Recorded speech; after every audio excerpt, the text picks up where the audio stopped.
Hey guys, it's Janie. Welcome back to the Bookworms Buddy. It is Tuesday, so it's time for Tuesday Talks. Tuesday Talks is a group that I started with my friend Janelle over at Mrs. J. Rod's Reads, and every Tuesday we discuss book-related topics, and we have a Goodreads group for that I will link to in the description box below, so you can come check that out. Today's topic is on books you found with interesting titles. So I have several of them here to show you. You may feel the same way I feel, and vice versa, whatever. First one we got here is Dr. Sleep. This is the sequel to The Shining, and I found it interesting because it's Dr. Sleep. When you have the other book is called The Shining, you wouldn't think that this would have anything to do with it, but since I already knew that this was the sequel to The Shining, obviously, that's, I knew what I was picking up when I bought the book. But I just thought it was interesting that he chose Dr. Sleep as a title and not something more along the lines to relate it more to The Shining, if that makes any sense. So I really enjoyed the title of this, Dr. Sleep. I did enjoy the book, maybe not as much as I enjoyed The Shining, but still good. So there's that one. The next one I chose here was You, which I just did a review on, and the title, You. I mean, seriously, how could you not want to pick a book up that says You? And especially with the letter Y, because you guys know that is why I read this book to start with for my A-Z challenge. So I really found it interesting that there was a title, You. It doesn't say anything about what the book is about, really. You do have to read the synopsis to find that out. But when you see a book that's titled that, you're like, oh, this would be interesting, and it's going to make you read the synopsis of the book. So that is why I find this one to be an interesting title. The next one we got here is 11/22/63. That tells a whole bunch about what the book is. I like titles that can give you a hint to what the story is about. Obviously, this is about 11/22/63 when President Kennedy was assassinated. But to put this 11/22/63 with Stephen King, you could only think good things are going to happen in this book. And you all know this is one of my favorite books by Stephen King.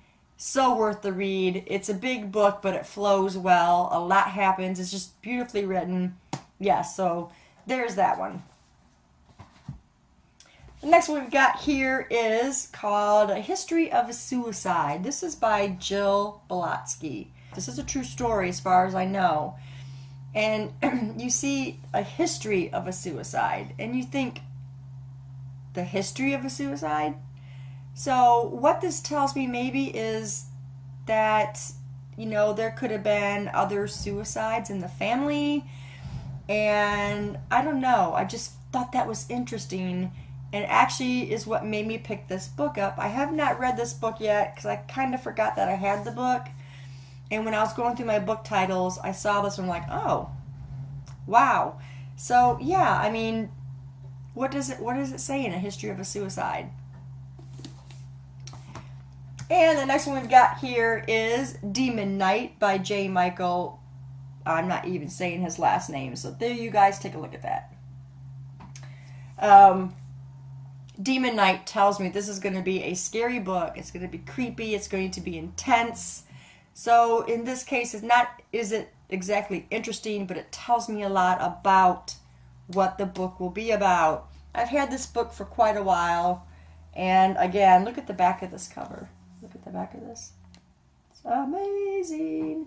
And I'm not sure why I haven't picked it up yet to read it, but it tells me right now that I need to. Demon Knight. This would have been a good one for Halloween to read, for spook season, and I just never got to it, but I will be sure to get to it. It tells me that this is going to be pretty creepy, and even like, look at this in the chapter things.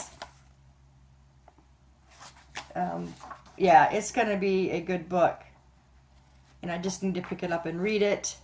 But yeah, I would think Demon Knight would say something to a few people. This is probably a pretty old book. It looks like it's a pretty old book. This is copyrighted in 1988. So yeah, it's a little bit older. I believe I picked this up from Goodwill. So when I get to it, I'll let you know. And the last book that I picked up will tell you why it was interesting for me. This is Portrait of a Killer, Jack the Ripper, Case Closed. This is by Patricia Cornwell. Look at this cover and this title. How could you not find that interesting? I'm really looking forward to being able to maybe get through this. I believe this is more historical, the history of Jack the Ripper and stuff, because there's pictures and stuff in here like this. So I'm really looking forward to maybe, getting into this and finding a little bit more history out from Jack the Ripper. So yes, Portrait of a Killer, Jack the Ripper, Case Closed. So that's very interesting to me, and another reason that's the reason why I picked the book up. So I want to get to this as soon as I can. I don't know when it'll be, but anyway, what are some interesting titles for you guys? Let me know in the comments below and we will talk about it. Thanks for staying tuned, and I'll see you in the next video. Bye.